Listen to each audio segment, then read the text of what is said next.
నమస్తే. Micro finance scam కి సంబంధించి సింగర్ మంగ్లీ గత కొద్ది రోజుల నుంచి ఎన్నో ఆరోపణలు ఎదుర్కొంటుంది. సో ఈ ఆరోపణలో నిజమెంత, అసలు ఆ మైక్రో ఫైనాన్స్ స్కామ్ కి సంబంధించి ఏం జరిగింది? సో మాట్లాడితే మనతో పాటు గిరిజన సంఘాల నాయకుడు అశోక్ రాథోడ్ గారు ఉన్నారు. అన్న, ఏంటి అసలు మైక్రో ఫైనాన్స్ ఏంది, స్కామ్ ఏంది, సింగర్ మంగ్లీ ఇన్వాల్వ్ అవడం ఏంది, అసలు మల్లెపల్లి ఇక్కడ స్టార్ట్ అవడం ఏంది, ఇదంతా చర్చ పెద్ద ఎత్తున సోషల్ మీడియాలో ఒక రచ్చలాగా మారింది. ఏం చెప్తారు? పిన్ టు పిన్ చెప్పాలంటే ఈ మైక్రో ఫైనాన్స్ స్కామ్ కి సంబంధించి ఏం చెప్తారు? మైక్రో ఫైనాన్స్ ఇప్పుడు ఈ 15-20 రోజుల నుంచి వచ్చినటువంటి కొత్త స్టోరీ ఇదంతా. ఈ 15 రోజుల ముందు మైక్రో ఫైనాన్స్ లేదు, ఏం లేవు, ఖాళీ వడ్డీ వ్యాపారం ఇదంతా. వడ్డీ వ్యాపారం, డబ్బులు కాస్త వచ్చినప్పుడు ప్రమోషన్లు పెరిగి ట్రేడింగ్ అని, ఇన్వెస్ట్మెంట్ అని, తర్వాత బిజినెస్ అని చెప్పేసి అదని ఇదని చాలా చేసారు వాళ్ళు. అయితే ఇది 2018-19లో స్టార్ట్ అయితే రామావత్ బాలాజీ ఏం చేస్తాడంటే ఒక అప్పు తీసుకోవడం స్టార్ట్ చేస్తాడు. ఆయన అవసరానికో మరి ఆయన ప్లాన్ చేసి తీసుకుండా ఏం తీసుకున్నా అనేది మనకు తెలియదు, కానీ 5-10 లక్షలు వడ్డీ తీసుకున్నప్పుడు దానికి 1వ తారీఖు ఇచ్చే మిత్తి 30వ తారీఖు ఇవ్వడం వల్ల అక్కడ ఉన్నటువంటి స్థానికులకు ఇద్దరికి ఫస్ట్ నమ్మకం స్టార్ట్ అయింది. ఆ ఇద్దరు కాస్త ఇంకో ఇద్దరికి చెప్పారు, ఆ ఇద్దరు కాస్త ఇద్దరికి చెప్పారు. ఇట్లా ఇది కాస్త చేంజ్ కొద్దిగా పెరుగుతుంది. 100-150 మంది బాధితులు లేరు. అప్పుడు ఈయన 100-150 మందిని బాధితులను మెయింటైన్ చేయలేక ఏజెంట్ సిస్టమ్ ని తెచ్చింది మళ్ళీ కొత్తగా. బాలాజీ ఏజెంట్ సిస్టమ్ తెచ్చిన తర్వాత ఆ ఏజెంట్ లో మెయిన్ ఏజెంట్ ఎవడు? ఈ రామావత్ మధు. త్రూ అంతా ఇక మిగతా వచ్చే డబ్బులు అంతా త్రూ మధుకి వస్తాయి. అంటే 5 రూపాయల ఇంట్రెస్ట్ నుంచి 30 రూపాయల వరకు ఇంట్రెస్ట్ పెరిగింది వీళ్ళకి. ఆ సందర్భంలోనే ఏజెంట్ కొంచెం మెయిన్ ఏజెంట్ గా రామావత్ మధుగా ఉండే. ఆ తర్వాత ఇదే మధు కాస్త డ్రైవర్ గా చేంజ్ అయ్యిండు. డ్రైవర్ గా చేంజ్ అయినప్పుడు ఇక డ్రైవర్ పక్కనే ఉంటాడు, ఈయన సంసారం అంతా చూస్తున్నాడు, ఏం చేయాలనేది అంతా చేస్తున్నాడు. అరే ఈయన చేయడం నేను భయ అని చెప్పేసి వాళ్ళ మధ్యలో క్లాసెస్ జరగడం వల్ల ఈ బాలాజీ నాయకులు రామావత్ మధుకి ఇద్దరికి క్లాసెస్ జరిగినాయి. రామావత్ మధుకి బాలాజీ క్లాసెస్ జరిగినాయి. క్లాసెస్ జరిగిన తర్వాత మధుగాడే బయటికి వచ్చిండు. ఇప్పుడు మధుని నమ్మకం డబ్బులు ఇవ్వాలంటే నమ్మకం కుదరాలి కదా. ఎందుకు కుదిరినది ఇక్కడ? అరే ఆ రోజు కూడా బాలాజీ దగ్గర మొత్తం మధు దగ్గరకే తీసుకునేటోడు, కాబట్టి ఇప్పుడు మధే తీసుకుంటుండ అని చెప్పేసి జనాలు కూడా ఏం చేశారంటే బాలాజీకి ఇచ్చాడు. బాలాజీకి ఇచ్చాడు. బాలాజీ దగ్గర 200-300 మంది ఏజెంట్లు తయారయ్యారు. ఇక్కడ మధు దగ్గర ఒక 300-400 మంది ఏజెంట్లు తయారయ్యారు. అంటే మీరు ఒక చిన్న ఏజెంట్లే 200-300 మంది అక్కడ తయారైతున్నారంటే దీంట్లో బాధితులు ఎంత మంది ఉండొచ్చు, దీని వెనకాల ఎంత డబ్బులు ఉండొచ్చు? అరే మీకు చెప్పడం నేను మర్చిపోతున్నా గానీ కేవలం 3 నెలల్లోనే 600 కోట్లు వసూలు చేసిరు మల్లెపల్లిలో ఆఫీస్ పెట్టి. కేవలం 3 నెలల్లోనే ఈ డబ్బులు 5 రూపాయల ఇంట్రెస్ట్ నుంచి 30 రూపాయల ఇంట్రెస్ట్. బాలాజీ దగ్గర ఏం పోతారు, నేనే కదా 30 రూపాయల ఇంట్రెస్ట్ ఇస్తాను. ఆ బంధంలోనే అభిషేక్ కూడా కలిసినట్టుండు. మరి అభిషేక్ బిజినెస్ అన్న బిజినెస్ నిన్న మీడియా ముఖం చెప్తుండు. మరి నేను ఇదే నా ఫ్రెండ్ అభిషేక్ నేను అడుగుతున్నా, ఇప్పుడు వాళ్ళ తండ్రి ఉద్యోగం చేస్తుండు, ఏ ఉద్యోగం చేస్తే ఫార్చునర్ కార్లు ఇదంతా వ్యాపారం చేస్తుండు, వాళ్ళ డాడీ ఉద్యోగం ఎంత, వారికి వచ్చే జీతం ఎంత, ఆయన సంపాదించే ఎంత, ఎందుకో నేను సంపాదించలేకపోతున్నాము? ఇదేనా స్కాములు? పేద ప్రజల కడుపున కొట్టి ఆ తర్వాత మధు బయటికి వచ్చిండు. వీళ్ళ బయటికి వచ్చేస్తే ఎవరో నల్గొండ జిల్లాలో ఒక ఫౌండేషన్ తరఫున నల్గొండ కలెక్టర్ గారికి కంప్లైంట్ ఇచ్చారు. నల్గొండ కలెక్టర్ గారు ఏం చేశారంటే ఈ కంప్లైంట్ కాస్త ఎస్పీ గారికి ఫార్వర్డ్ చేశారు. దీంట్లో ఇన్వెస్టిగేషన్ చేసి వీరిపై చర్యలు తీసుకోవాలని చెప్పేసి ఎస్పీ గారు ఇన్వెస్టిగేషన్ స్టార్ట్ చేశారు. స్టార్ట్ చేసినప్పుడు ఏం చేశారు, రామావత్ బాలాజీని మధుని పట్టుకొచ్చారు, ఎస్పీ ఆఫీస్ పట్టుకొచ్చారు. ఏ ఇయర్ లో ఇదంతా జరిగింది? జస్ట్ ఒక 1 year అవుతుంది. 1 year అవుతుంది ఇదంతా. 1.5 year అవుతుంది ఇది. అయితే ఈ 1.5 year లో రామావత్ బాలాజీని మధుని ప్రతి 3 నెలలు ప్రతి నెల ఎస్పీ ఆఫీస్ పోయి అటెండ్ రావాలి. ఎస్పీ గారు ఏం చెప్పారు, మీ మీద చాలా సీరియస్ అవుతే పేద ప్రజల డబ్బులు ఇవ్వండి మీరు అని చెప్పేసి వాళ్ళకి 3 నెలలు సమయం ఇచ్చారు. సమయం ఇచ్చిన సందర్భంలో ఏం జరిగిందంటే ఈ మధు అభిషేక్ ఇక పరిచయాలు వచ్చినాయి, డబ్బులు పెరిగినాయి, ఫ్రెండ్షిప్ పెరిగింది, సెలబ్రిటీ పరిచయాలు పెరుగుతున్నాయి. వీరేం చేశారు, అడ్వకేట్లు పరిచయాలు అవుతున్నారు. ఇదే అడ్వకేట్ ని పట్టుకొని సివిల్ మ్యాటర్ లో నీకేం అవసరం అని ఏదో నోటీస్ పంపించినట్టు నాకు తెలుస్తున్న వార్తలు. అంటే పంపించగానే మంగ్లీ ఎక్కడ పరిచయం చెప్తా. డబ్బులు వచ్చినాయి రామావత్ బాలాజీకి మధు క్లాసెస్ అయినాయి, దూరం అయిపోయారు. ప్రతిరోజు ఏజెంట్లకు ప్రతిరోజు ఒక్కొక్క డెలివరీ ఫార్చునర్ కార్ డెలివరీ ఇస్తారు వీళ్ళు. మధ్యలో ఏజెంట్లు ఎవరైతే ఉన్నారో మంచిగా బిజినెస్ తెచ్చేవానికి ఏం చేస్తారంటే వీళ్ళు ఒక్కొక్క ఫార్చునర్ కార్ డెలివరీ చేపిస్తుంటారు ఏజెంట్లకి. అంటే హైప్ క్రియేట్ చేయడానికి, అంటే వీళ్ళ దగ్గర ఇంత డబ్బులు వస్తున్నాయని ప్రతిరోజు మిత్తిలియడానికి బ్యాగులు సంచులు డబ్బులు మోసుకొచ్చి రాత్రి 12 గంటలకు 11 గంటలకి డోర్ కొట్టి మిత్తి ఇంట్రెస్ట్ ఇచ్చిపోతే ఎవరికి నమ్మకం రాదండి. వీళ్ళు భూములు అమ్మి, పిల్లల పుస్తకాలు అమ్మి, ఆ ఇంటి మీద లోన్లు తీసుకొని, భూముల మీద లోన్లు తీసుకొని, తర్వాత పే స్లిప్స్ మీద లోన్లు తీసుకొని, అప్పులు తీసుకొచ్చి ఈ విధంగా ఇచ్చినటువంటి డబ్బులు. ఆ సందర్భంలోనే డబ్బులు వచ్చినాయి కదా, పరిచయాలు పెరగాలి. పరిచయాలు పెరిగిన తర్వాత ఈయన కాస్త దగ్గర మెల్లగా మంగ్లీ గారికి అప్రోచ్ అయ్యిండు. ఎవరు? మంగ్లీ గారికి అప్రోచ్ అయ్యిండు. మంగ్లీ గారికి అప్రోచ్ అయినప్పుడు రమావత్ మధు అభిషేక్ ఇద్దరు కలిసి అప్రోచ్ అయ్యారు. ఆ అప్రోచ్ అయినప్పుడు ఇక మధు ఏం చేస్తాడంటే మంగ్లీ గారిని వాడాలి. ఇప్పుడు ఫస్ట్ మంగ్లీ గారు ఇప్పుడు మంగ్లీ పేరు పెట్టుకొని మంగ్లీ పేరు సంపాదించుకొని డిసైడ్ అయ్యారా, మరి మన టీమ్ లో తీసుకుందామని ప్లాన్ చేశారా, మరి వాళ్ళకి తెలుసు, అది ఇంటర్నల్ వాళ్ళది. ఆ సందర్భంలో మంగ్లీ గారు బర్త్డే ఫంక్షన్ లకు పిలిపించుకోవడం, మంగ్లీ గారు ఇంటి డిజైన్ చేసుకోవడం, వీళ్ళ ఇన్ఫ్లుయెన్స్ వాడిన తర్వాత వాళ్ళ ఇంటికి పోయి డిజైనింగ్ చేపించడం, మొత్తం వాళ్ళ సిస్టర్లకి నాకు సంబంధం మాట్లాడడం, ఒక 5,000 మందితోనే మా ఊర్లో చాలా పెద్ద నిశ్చితార్థం చేయబోతున్నాం అని చెప్పేసి చెప్పడం. ఇదే మధు ఆ మంగ్లీ గారి ఊరికి పోయి ఆ గుడి వెనకాల భూమి మొత్తం కొనడం, ఆ ప్లాట్లు కొనడం, వీళ్ళ సిస్టర్ని ఇచ్చి నిశ్చితార్థం చేయాలని చెప్పేసి వస్తున్నటువంటి కథనాలు. అయితే ఇవేమీ లేకపోతే బర్త్డే పార్టీకి ఎందుకు వచ్చిండు? బర్త్డే పార్టీకి వస్తే నీకు 15 లక్షలు పెట్టి బర్త్డే పార్టీ చేపించడం అని చెప్పారు. చాలా దగ్గర ఫ్రెండ్స్, చాలా దగ్గర ఫ్యామిలీ మెంబర్స్ మాత్రమే వచ్చారు. మరి మధు ఏ ఫ్యామిలీ ఫ్రెండ్? నీదేమో అనంతపూర్, వాడిదేమో నల్గొండ జిల్లా, దగ్గర 600 కిలోమీటర్ డిస్టెన్స్ వస్తుంది.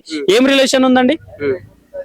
నీ కులమోడు, నీ రక్త బంధపు కాదు, నీ దగ్గర బంధువు కాదు, నీ ఫ్రెండ్ కాదు, కేవలం డబ్బే ఫ్రెండ్షిప్ చేసిందా? అందుకే అంటున్నా, ఇప్పుడు మంగ్లీ గారిని మేము ఒకటే రిక్వెస్ట్ చేస్తున్నాం, బాధితులు వేల సంఖ్యలో ఉన్నారు. ఇది 1,400 కోట్లు, 1,500. చెప్పండి. ఇప్పుడు ఏం జరిగింది? మంగ్లీ పరిచయం అయిపోయింది. వాళ్ళ చెల్లెలతోనే ఏదో మ్యారేజ్ చేసుకోవాలని ఏదో పెట్టుకున్నట్టున్నాడు. పెట్టుకున్న తర్వాత వీడు కాస్త ఇప్పుడు మా నల్గొండ జిల్లాలో సంసారం అయిపోయింది కదా, ఇప్పుడు వానికి నమ్మకం పోయింది కదా. ఇప్పుడు జైరాబాద్ పడ్డాడు, కర్ణాటక పడ్డాడు. కర్ణాటకలో, మహారాష్ట్రలో, ఇక్కడ అక్కడ మంగ్లీ గారి పేరు ఫేమస్ కదా. అక్కడ మంగ్లీ గారిని డైరెక్ట్ ఇన్వాల్వ్ చేస్తారా? మంగ్లీ గారి పేరు పెట్టుకుని ఏం జరిగింది? ఇప్పుడు క్లారిటీ అనేది ఇన్వెస్టిగేషన్ చేస్తే గానీ తెలిసింది. అదే నేను చెప్తున్నా కదా, ఇన్వెస్టిగేషన్ చేస్తే గానీ బయటికి రాదు. ఇప్పుడు వాళ్ళు ఇన్వెస్టిగేషన్ చేయండి, మీరు మంగ్లీ దోషిగా నిర్ధారిస్తున్నారు కదా. అది ఎందుకు నిర్ధారిస్తున్నా? మరి సాక్ష్యాలన్నీ చెప్పేది ఏంటిది? ఇప్పుడు బర్త్డే ఫంక్షన్ లో మధు గారు లేనని అబద్ధమా నిజమా? మీరు ఒకటే చెప్తున్నారు, బర్త్డే ఫంక్షన్ లో మధు ఉన్నారు, ఇంకో ప్రైవేట్ ఫంక్షన్ లో మధు ఉన్నాడు. అది నిజమా అబద్ధమా? ఉన్నంత మాత్రాన మంగ్లీని ఎందుకు మీరు దోషిగా చెప్తున్నారు? మరి 25 లక్షలు ఇల్లు కొనడానికి తీసుకుంది నిజమా అబద్ధమా?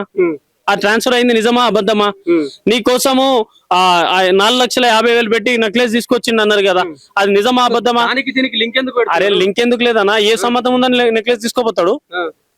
ఏ సంబంధం ఉందని నెక్లెస్ తీసుకోపోతాడు చెప్పు? ఇప్పుడు ఇంటికి పోయి డిజైనింగ్ చేయించాల్సిన అవసరం ఏంది? ఇప్పుడు ప్రతిరోజు రాత్రి మంగ్లీ గారు ఆ తండాకు పోయేదంట. తండా ప్రజలే చెప్తున్నారు కదా, తండా ప్రజలే చెప్తున్నారు మాకు, అన్నా మా రాత్రి వచ్చి ఇక్కడ డిజైనింగ్ అంతా ఇల్లు చూసిపోతుందన్నా, 2-3 సార్లు వచ్చిపోయిందన్నా అని చెప్తారు. తండా ప్రజలు అబద్ధం ఆడతారా? సరే, రమావత్ మధుకి మంగ్లీ గారికి పర్సనల్ వాట్ ఎవర్ రిలేషన్ పక్కన పెడితే బాధితులతో లింక్ ఎందుకు చేస్తున్నారని నా క్వశ్చన్. ఇక్కడ బాధితులతో లింక్ నేను చేస్తలే, బాధితులే చెప్తున్నప్పుడు లింక్ అవుతుంది కదా ఇక్కడ. ఇప్పుడు ఇదంతా వ్యవహారం ఎక్కడ కూడా నేరుగా మంగ్లీకి మేము డబ్బులు ఇచ్చినామని చెప్పట్లేదు కదా. మంగ్లీ గారి పేరు చెప్పే తీసుకున్నామని చెప్తున్నారు కదా. మంగ్లీ గారు ఏం చెప్తున్నారు? నా పేరు చెప్పి తీసుకున్నారు అని చెప్పేసి ఆరోపణలు వస్తున్నాయి కదా. అందుకే డైరెక్ట్ వచ్చి కేసు పెట్టమని చెప్తున్నావు. నువ్వు మధు గారి పైన కేసు పెట్టడానికి నీకెందుకు అంత భయము?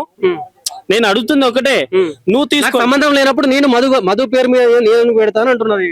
అరే నీ సోషల్ మీడియాలో ఎవడో అన్నోన్ పర్సన్ కామెంట్ పెడితేనే నువ్వు పోయి కేసు పెట్టినావు తల్లి.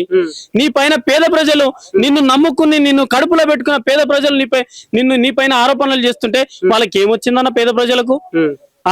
ఏమొచ్చింది వాళ్ళకి నీ పేరు బ్లేమ్ చేయడానికి? అక్కడ కర్ణాటకలో నుంచి మాట్లాడుతున్నారు, జైరాబాద్ నుంచి మాట్లాడుతున్నారు, కరీంనగర్ నుంచి మాట్లాడుతున్నారు, హుస్నాబాద్ నుంచి మాట్లాడుతున్నారు, అనంతపురం నుంచి. మంగ్లీ పక్క తప్పు చేసిందంటారా? మంగ్లీ తప్పు చేసిందా చేయలేదా మంగ్లీ ప్రూవ్ చేసుకోవాలి. ఇక్కడ మంగ్లీ ఎట్లా ప్రూవ్ చేసుకోవాలి? సిబిఐ దగ్గరికి వెళ్ళాలి, ఎవరి ప్రమేయం లేకుండా, ఎవరి సపోర్ట్ తీసుకోకుండా, ఏ సెంట్రల్ మినిస్టర్ తో ఫోన్ చేపియకుండా మంగ్లీ బాధితుల పక్షాన పో, నేనే మంగ్లీ గారి కట్టోడేసి పాలాభిషేకం చేస్తా. నేను చేస్తా అంటున్నా కదా, పేద ప్రజలకు నువ్వు న్యాయం చేయి. మంగ్లీ గారికి నేను కట్టోడేసి దానికి ఆ కట్టోడికి నేను పాలాభిషేకం నేను చేస్తా. నువ్వు ఎందుకు బయటికి వస్తలేవు? నీ పైన సోషల్ మీడియాలో కామెంట్ చేస్తే 3 రోజులు అరెస్ట్ చేపించినావు. నీ పైన 3 నెలల నుంచి నీ పైన బురద జల్లుతున్నావు. నీ జీవితం ఖరాబ్ అవుతుంది. నువ్వు కష్టపడ్డదానికి వృధా ఫలితం లేకుండా అయిపోతుంది. నీ పేరు ఇట్లా ఇబ్బంది పడుతున్నారు. నువ్వు ఎందుకు బయటికి వస్తలేవు? ఎందుకు బయటకు వస్తలేవు? నువ్వేమో మీ తమ్ముడేమో ఏమంటారు మల్లెపల్లిలో పోయి ఆఫీస్ ఓపెన్ చేయడు. ఏ రిలేషన్ లో పోయి ఆఫీస్ చేంజ్ చేసిండు? రమావత్ శివమొగ్గం ఏ మీడియాలో చూసినావా ఇప్పటి వరకు? మేము కూడా చాలా మీడియాలో మాట్లాడుతున్నాం కదా, నన్ను కూడా తీసుకొచ్చి రిబన్ కట్ చేపియచ్చు అక్కడ మల్లెపల్లిలో. నేను కూడా గిరిజన సమస్యల గురించి మాట్లాడుతాను కదా, ఎందుకో నిన్ను ఎందుకు పిలవలేదు? శివకి ఏం సంబంధం? మ్యాటర్ డైవర్ట్ అవుతుంది. నెక్స్ట్ స్టెప్ బై స్టెప్ ఏం చెప్తారు అంటే, ఇప్పుడు మంగ్లీ పరిచయం అయింది. సో మంగ్లీ పరిచయం ద్వారా రమావత్ నవదు నడిపిస్తున్నాడు వ్యవస్థ అంతా. సో ఏం జరిగింది? అదే అంటున్నా కదా, ఇప్పుడు మంగ్లీ గారి పేరు చెప్పి ఇప్పుడు రమావత్ మధు మీద నల్గొండలో కేసు అయింది. నమ్మకం కుదరడం లేదు. అందుకే వెనకాల పెట్టుకున్నట్టుండు.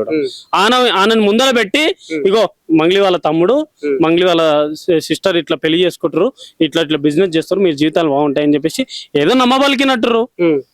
ఇప్పుడు వ్యాపారం చేసుకోవడానికి ఏందన్నా, ఏదో ఒక లంగ మాటలు చెప్పాలి, బిజినెస్ చేయాలి, లాస్ట్ కి వచ్చినప్పుడు తర్వాత చూద్దామని చెప్పేసి తెగించిరు వీళ్ళంతా.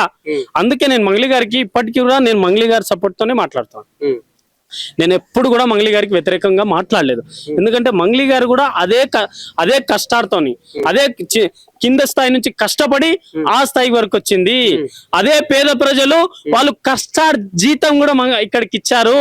నీ పైన ఆరోపణలు వస్తున్నాయి, నువ్వు రా, మేము మా నాయకులు అందరం కలిసి మేము వస్తాము, వచ్చి సిబిఐ దగ్గర కంప్లైంట్ ఇద్దాం.